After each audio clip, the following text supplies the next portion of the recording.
You'll get to the timeline, because they thought that he had been misdiagnosed because the cancer that had resulted in his amputation, by all probabilities, was really not survivable. And they studied this case in depth because they thought it was misdiagnosis. And he's here today as a testament to Heal, Recover, Flourish. And I'm excited for you to hear his story. So without further ado, I'd like to invite up Dexter Toohey, our speaker for 2017.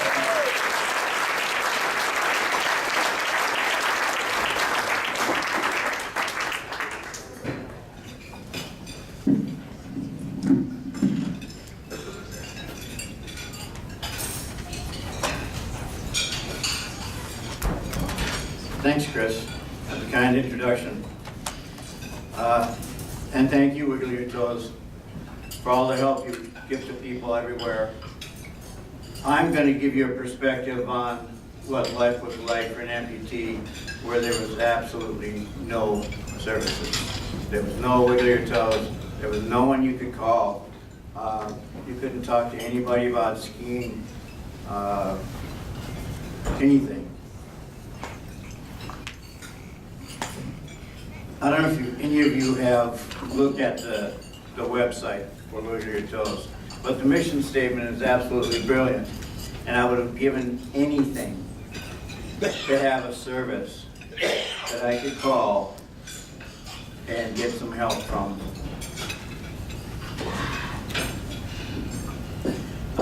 So my historical perspective starts, and I go over a couple different subjects. The availability of help, which is really easy because there wasn't any. Number two, the societal attitudes of exclusion and inclusion were vastly different. The connections to all things, immediate connections to help, to see things so you can be things. Bingo, you're there. There was no connection to anything. And prosthetics. You know, I probably don't have anything to say about prosthetics because I don't use it. It was just my personal choice, but I'll go into that. The most important part of this thing is help from someone who has had experience. Your family and your friends are there, but they don't really cut it. They're empathetic, they're sympathetic. They know a lot about this, but they don't know anything about limb loss and surviving it.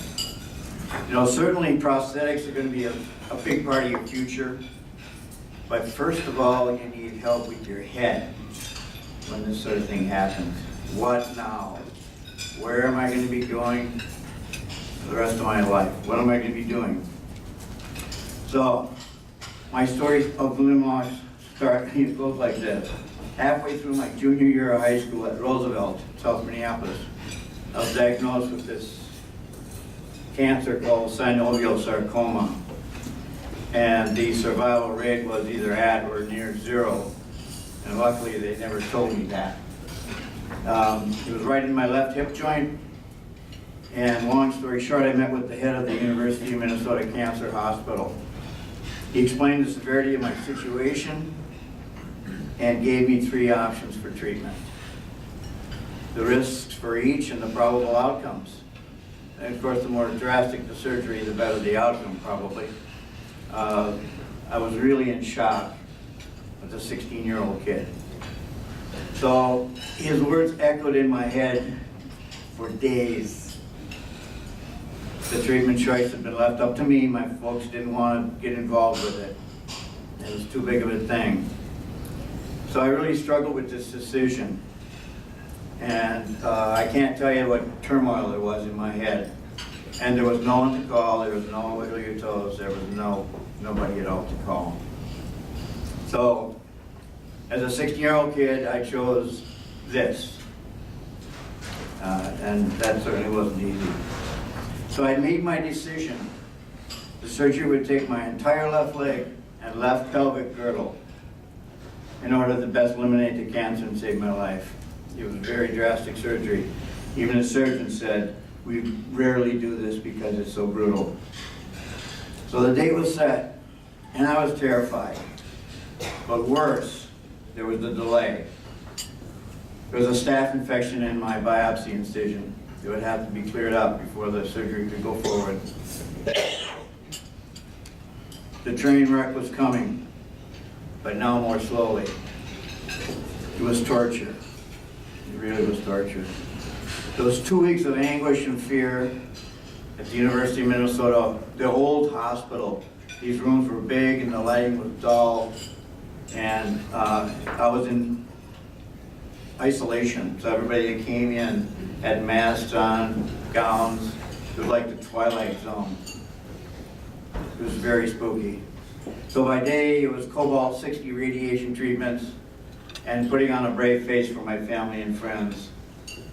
But by night, alone and frightened, I stared at the ceiling of the darkened room, wondering what it was going to be like being a one-legged man with no one to call. Questions. Would it be hard to walk on crutches? Would I be a monster? A sideshow? Would an artificial work well for me? Would girls like me? On and on I went, night after night. I feared the surgery, but I hated the haunted nights even more, and no one had answers. In the dark, I searched my memory. Had I even ever seen anybody with one leg? People were put aside back then. Isolation and exclusion were the rule. They weren't people out skiing and doing all these things. People were in wheelchairs and they were put away, segregated. And then I remembered in one of these nights, an old vet who had come to our door selling cleaning supplies. And if you live long enough, you know that way back when there was door-to-door salesmen everywhere. Fuller Brush Man, Kirby Vacuums, Exotic Creative Botanica. So here it was about 1958. I was 9 or 10 years old, and I squeezed around my mother, and he was this old guy on crutches. Put up. So this is the fellow that was at the door, and I had an artist draw this for me. This is the fellow that helped me in the middle of the night. The only person I'd ever known. So he was peddling, he was explaining to my mother that he lived at the old soldiers' home, which is out by the vet's hospital. And he was going door to door with his loaded coat, lots of pockets inside and out. And he was walking the neighborhoods up and down these stairs, selling stuff to get spending money. He was on these wooden crutches and he had a coat sewn with all this stuff. And he opened his coat, and my God, he only had one leg. And that really stuck with me. And I said to myself in that lonely night in that hospital room, looking for help, I said, you know what? If that old man on wooden crutches can do it, I can do it. You never know where you're going to find help if you go looking for it. So I could see it, so I could be it. And that's the marvel now of Wiggle Your Toes Foundation and immediate connection to everything. You can see it, and you can be it. You can talk to people. There was nobody for me to call, but instead of this old man, and nothing against him, but how wonderful it would have been to have someone from Wiggle Your Toes walk into my hospital room and say, hey kid, you're going to be okay. Let's talk. So the difference then and now is it's like a gratitude check of all the wonderful things available now. And that's through the hard work and dedication of Wiggle Your Toes Foundation. And I think we should give them a hand.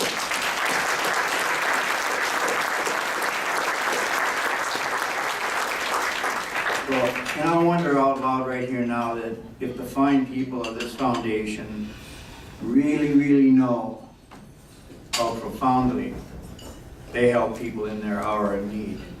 And I'm guessing that you might sell yourself a tiny bit short because it's just drastic, wonderful help. I'm only telling this part of the story because the scene repeated itself in a dream to me years later as subconsciously my mind and my psyche healed along with my body. But, okay, surgery happened. And a couple of days later, out of the fog of anesthesia, I looked down.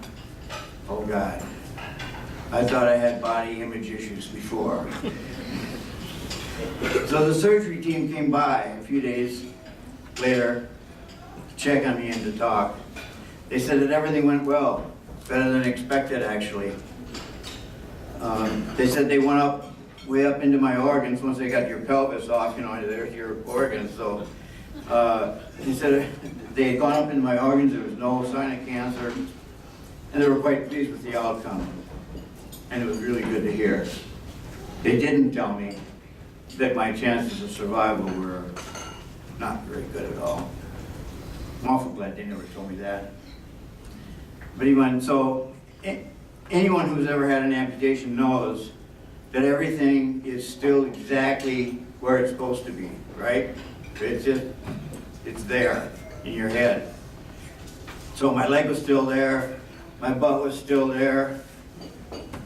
So I said to the doctor standing there, yesterday I fell into the toilet. Couldn't you have left me a little bit of something to sit on? They thought I was joking. I fell into the toilet. After 6 weeks in the hospital, I was home and healing, and I really needed to talk to someone with limb loss experience. You know, family doesn't cut it. They're nice and they're helpful, but they don't know.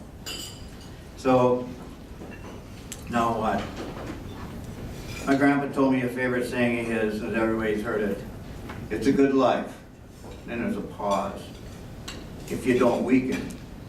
And the meaning of the phrase changes with the length of that pause. But it helped a little bit. So I found the grit and determination and the courage to press on. But it was like driving at night, being able to just see a little ways in the darkness. And I wanted daylight. Some words from someone with experience, so I could see the road ahead. I had a prosthetic made, 1965 style. And the company said it would be good. They all do, I think. But there was nothing like is available now. It's magic. It's magic now. It's just, you know, I think some of you builders out there send this stuff to Diagon Alley overnight. You know, they have somebody with wands touch this stuff. It's so cool. But, you know, so I had great hopes for this leg. And I said, oh, it would be smooth, you know, I'd glide like Fred Astaire. The girl wouldn't even know it was fake. It would be just fine. It was flesh colored. So if my pants leg rose up above my sock when I sat down, it would be okay. It would look like me and it would be kind of normal. It was wood and fiberglass and heavy. Really, really heavy. I bet it was 15, 20 pounds. There was one hinge at the hip, one at the knee. The ankle was frozen at 90 degrees.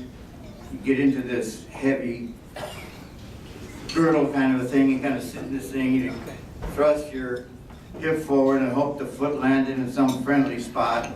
Ride it to the next step. One trip around the city block would take over an hour. Not exaggerating. I come back and I was just drenched in sweat. And it was just so difficult. And finally I just said, you know, it didn't really take me long before I realized that my great hope was just a dream and this thing wasn't going to get me across the portage in the boundary waters. That's really all I wanted. So my disappointment was so deep. You know, this leg was perfectly good landfill, masquerading as an artificial leg that I was trying to walk down the road of life on. And, you know, I hear words I see in the website, there's C legs and different designations for legs. This is probably going to be a Q leg, and that means questionable. So finally I made a decision. I said, you know what, there's not going to be a leg. There would be no normal. I would be other, and I would be other on crutches. So few years ago, I was at the grocery store, and this is what I call the low expectations that were back then, that you were expected to be put aside. Not like involvement now with Wiggle and all these things that are going on where you can get some pride and self-confidence going because you're actually doing something. People put you aside, usually in many walks of life, you were just put aside. So I was at the grocery store. I dropped my grocery list on the floor. And in my peripheral vision, I was stooping down to get it. And in my peripheral vision, I saw these two nuns swooping in. You know, nuns are swooping in. Something going on. And I said, I got it, you know, I'm okay, I can get it. I can do it. And one said kind of kindly, but a little sternly, well, of course you can't. Of course you can't. And that was the attitude in 1965 also. And when you are considered that you can only do less than able things as opposed to these beautiful things that show up here, the activities, that causes, I call it the disrespect of low expectations. And we all have to really guard against living up to these. The low expectations were counted in 65 and led to exclusion and segregation. I'm going to give you a few examples of what I lived as when people said, you aren't capable. Well, during my hospital stay and after, I received hundreds of cards and well wishes. Some contained money. I got $500 from a life insurance policy for limb loss. My high school took up a collection. I got about the same. My church had a pancake supper and raised $163.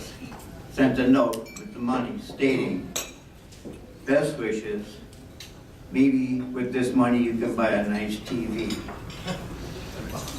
Now that's funny, but it's pathetic too, isn't it? Because that's what the expectation is, and that's what I'm talking about, these low expectations.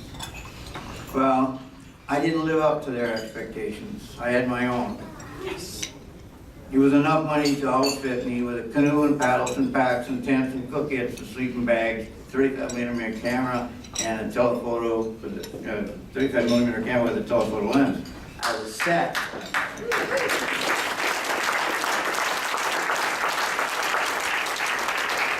So I was home, I was working out, trying to build myself up. I had my stairs. This is on 51st Street, the hill above Lake Nokomis. Across my alley, about 100 yards from my back door. And there's exactly 51 stairs. And I'd like to think that the guy who made them knew it was 51st Street, and he could have put 50 stairs in, but I'm going to put 51 in on 51st Street. And that's how many there are. So this is the first Stairmaster. There wasn't any before this. These were mine. These were my personal. The same railings, the whole works. I walked these dozens of times every day. I went to the local sporting goods store and had a jersey custom made for me with the number 51 on it. I never told anyone why. It was my secret. I was working out. I was getting back to where I needed to be. I was really recovering.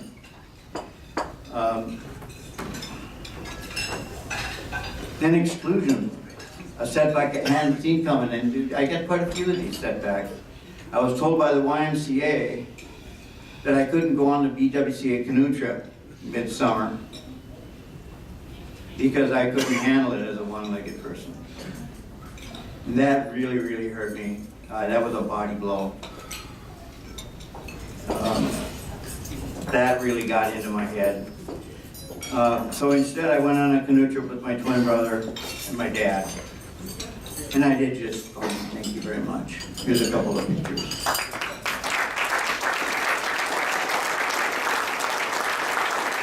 That's my first set of crutches and my portaging this pack and doing all the things on this hilly rocky portage, and I was completely happy.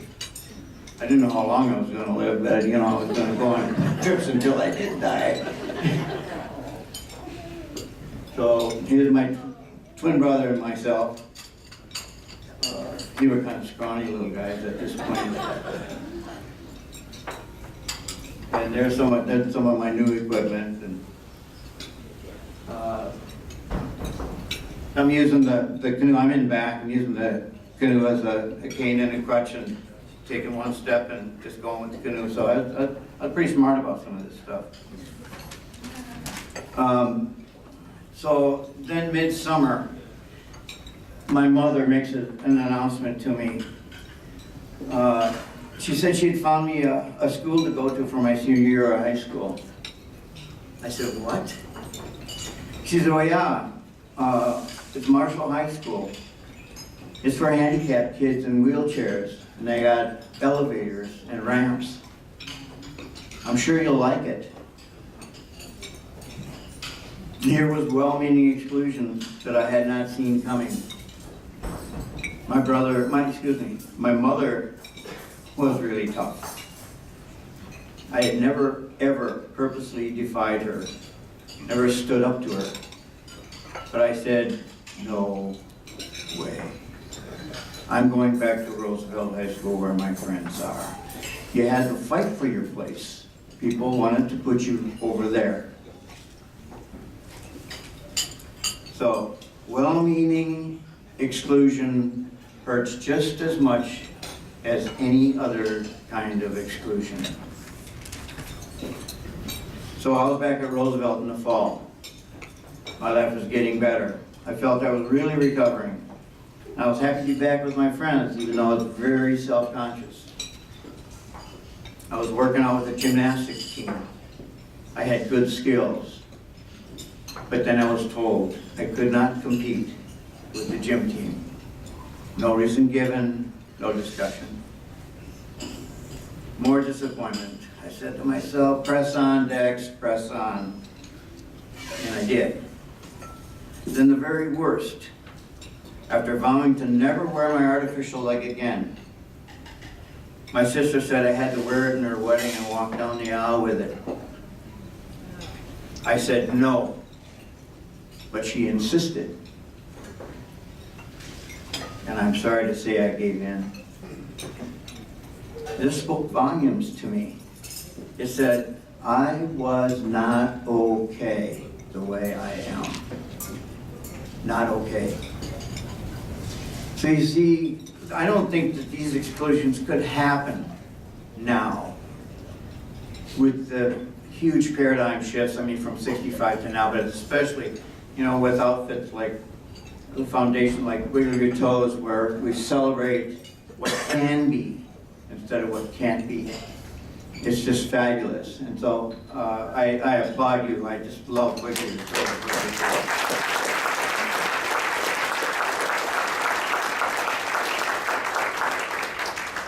Okay, so the little section, finally flourishing. I got out of high school and I got out of town. And I began to flourish. I was off to Bemidji State College, did a gymnastics team, and I talked to the coach during the summer about joining the team. I said that I'd never competed because I'd not been allowed. He said, come, join, compete. Finally, inclusion. So I did join, and I did very well. This is an inverse iron cross, a handstand with an iron cross. This is at Bemidji. I had great skills. The team could count on me for firsts on every meet, in the Midwest.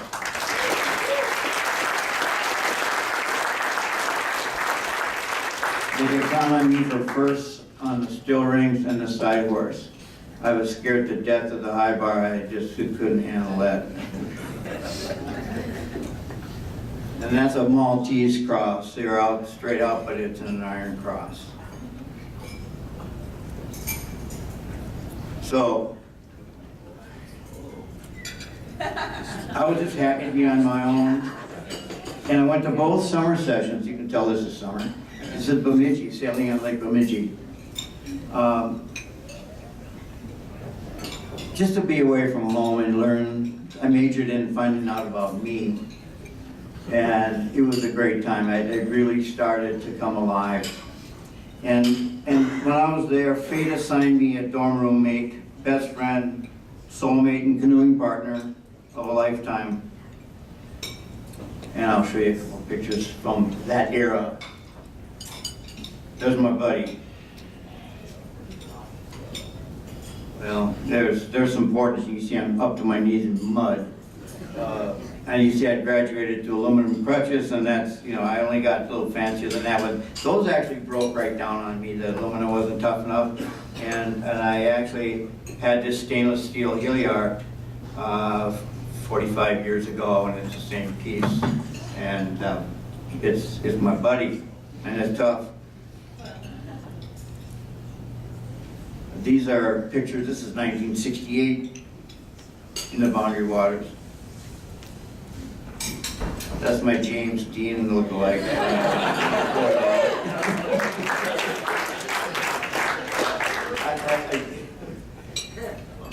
So, I planned, we took a winter trip way back, this is 1968 on Gunflint Lake, and I wired those snowshoes onto those crutches. It didn't really work very well, but I kept trying. I didn't have Autobach or somebody to really make something decent, so I got out the baling wire. So, well, the long story short, after 3 years, my buddy Joe and I quit school, got jobs, planned and pulled off a 15-month, 400-day canoe trip deep into the Ontario wilderness. To give you an example, from Minneapolis to International Falls, you can use your GPS to figure this out. 245 miles to International Falls.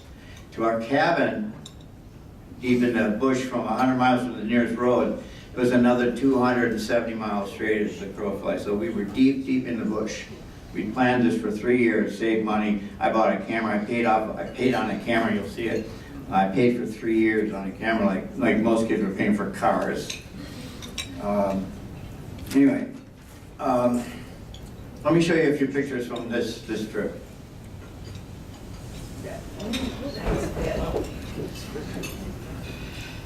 Yeah, put on some muscle over in a few years since high school. These food packs, these were food packs, we packed food for a year. So we filled the bottom pack is 75 pounds and the top one's probably 40. I weigh 120 and that's probably 120. So I was pretty tough in those days. This is many years ago. So there we are in the bush. There's the camera and me shooting. This is the log cabin we built. Each of those logs were split and hollowed out and used like ceramic tiles. And that's our cabin, and you can see the snowshoes. And the snowshoes that I had built, you'll see a picture, for the crutch and cane, I had welded and we wove those like you do other snowshoes. You'll see this red part down there, it's a teardrop, and it's heavily rockered to walk on snow. And there's the fancy camera. But they soon broke and because of the cold, and so I was in trouble with that. But anyway, so here I'm taking portraits in front of the Hudson Bay Company and deep in the bush, one of their little cities. And the food packs during the winter turned into a sale. We sold that. So this really 15-month trip is a trip of a lifetime. But no one expected, you turn heads if you're a one-legged person anyway. When you show up in the middle of the bush, and these people have never ever seen anything like this, they say, whoa, you gotta be kidding. So they found us pretty interesting. Okay, now, I was gonna say, if you live long enough, you start losing your family, and you start losing your friends, and you start losing your paddling partners. So they eventually dropped off and died, and lost interest and so forth. So now I travel alone by kayak on Lake Nipigon in Ontario, monstrous lake. And I'm gonna do that as long as I can. I'm gonna show you a series of photographs. And what I do is travel this lake and I take pictures.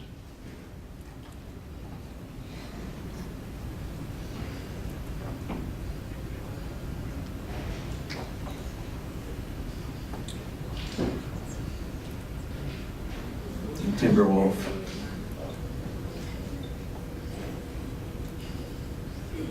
Mom and baby twin moose.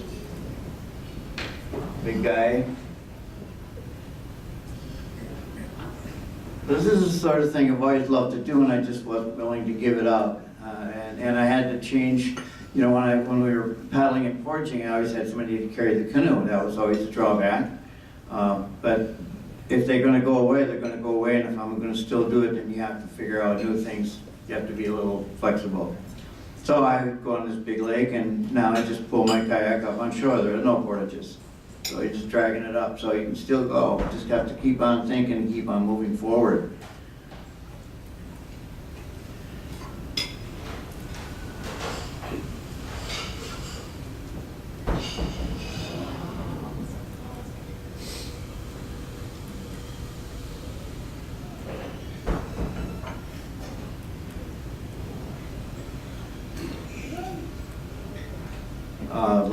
Not last but not least, I'd like to introduce my dear wife, Nancy, who I've been married to for 37 years. Can you stand up?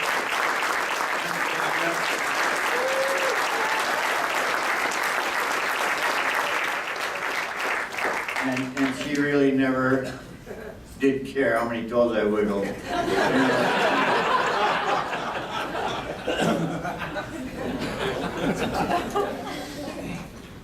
I go into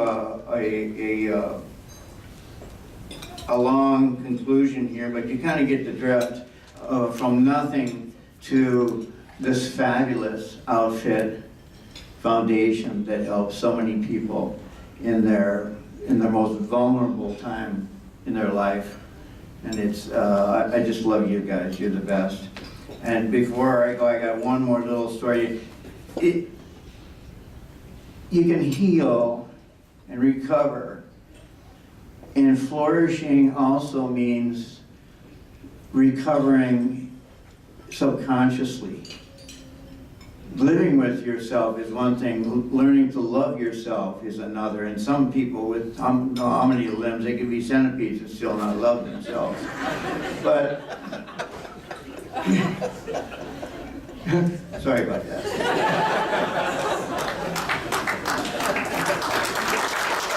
But, you know, part of this recovering is really learning to love yourself and in coming to grips with the new you, loving the new you. So this is my hemipelvectomy joke / story, and if I don't tell it now, where else, what other venue can I tell a hemipelvectomy story? So, it's a duplicate. I'm in the hospital bed at the University of Minnesota, and the group of doctors is around me again, and they're consulting with me about my surgery, what it's going to be all about. And this was just happened. This was a real dream I had. So they're standing over me as a group. They're having beers, and they're yucking it up. Finally, one says, "Okay, we'll tell you what, kid. This amputation is already so high that for another $50, we'll take your tonsils out, too." That's high.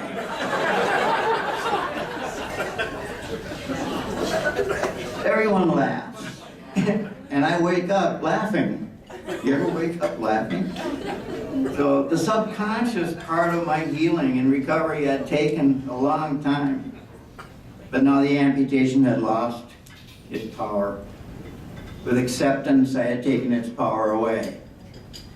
Now it was a joke. Thanks a lot.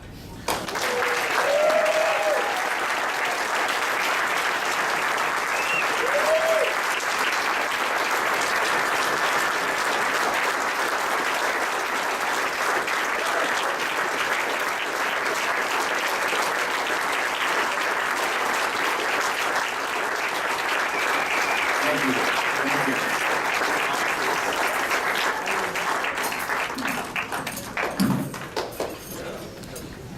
If that doesn't say heal, recover, flourish, I don't know what does. I welcome somebody to top it next year. All right. Thank you, Dexter. You bet. I guess I'm supposed to talk about the winter event. It's set for February 9th of 2018, and it's at the same venue as the Metropolitan again. And keep an eye on the social media.